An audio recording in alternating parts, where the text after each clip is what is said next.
ગામડાઓનું જીવનશૈલી અને ખેતીકામ વિશેનું આપણે આજે એક બ્લોગ મેળવી છીએ. વિડીયો સારા લાગે તો ચેનલને લાઇક સબસ્ક્રાઈબ જરૂર કરજો.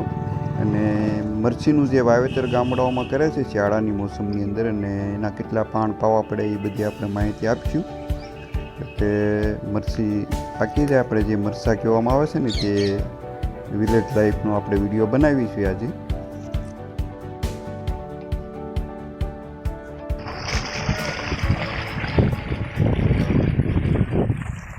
મરચીમાં પાણી પાવી છે અત્યારે અને વાડિયા ઝાટો મારો આવ્યા હતા. આ ભીંડો છે શિયાળો અને આ મરચી મરચાં આવી ગયા છે, મરચાં થઈ ગયા છે.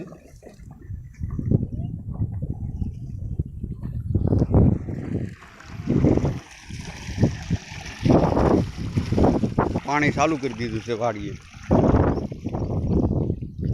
આપણે મરચાંનું વાવેતર કરેલું છે અને મરચાંની અંદર દવા છાંટવાનું કામ ચાલુ છે હાલની અંદર.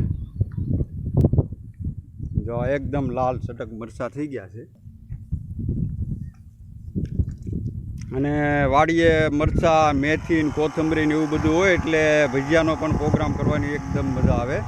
અને અમે હાલમાં દવા છાંટવી છીએ વાડીએ.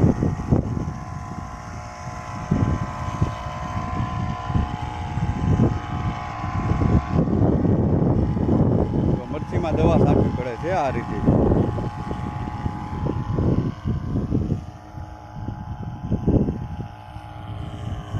આ બધું ખેતીકામમાં મુશ્કેલ છે પણ બધાને ખેતીકામ કરવું પડે છે. બધા ગામડાઓનું જીવન ખેતીકામ ઉપર હોય છે.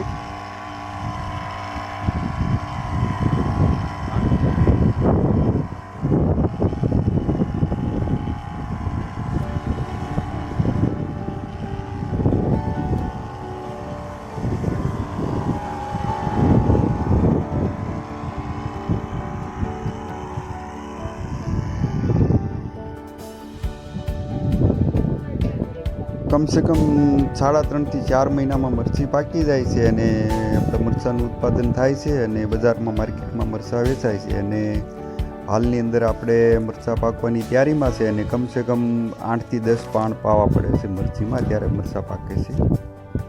મરચાં ધોમ આવી ગયા છે અત્યારે અને હવે લગભગ 1 મહિના પછી આ મરચાં વીણી લેવાના છે. હવે મરચાં ઉતારવાનું કામ શરૂ કરવાની તૈયારી છે. અને મરચાં જો આવી રીતે ઉતારવામાં આવે છે, એક બે મરચાં બધા પાકેલા તોડવાના હોય છે અને કાચા રહેવા દેવાના અને બીજી વખત વીણવાના હોય છે. આ બધા મરચાં ઉતારવાનું કામ કરી રહ્યા છે. અને વિલેજ ફાર્મની જે આ લાઈફ છે આપણે ગામડાઓમાં ખેતીકામની, અને તેમનો આ વિડીયો બનાવેલો છે આપણે સંપૂર્ણ મરચાં વિશેનું. તો લાઈક શેર સબસ્ક્રાઈબ જરૂર કરજો.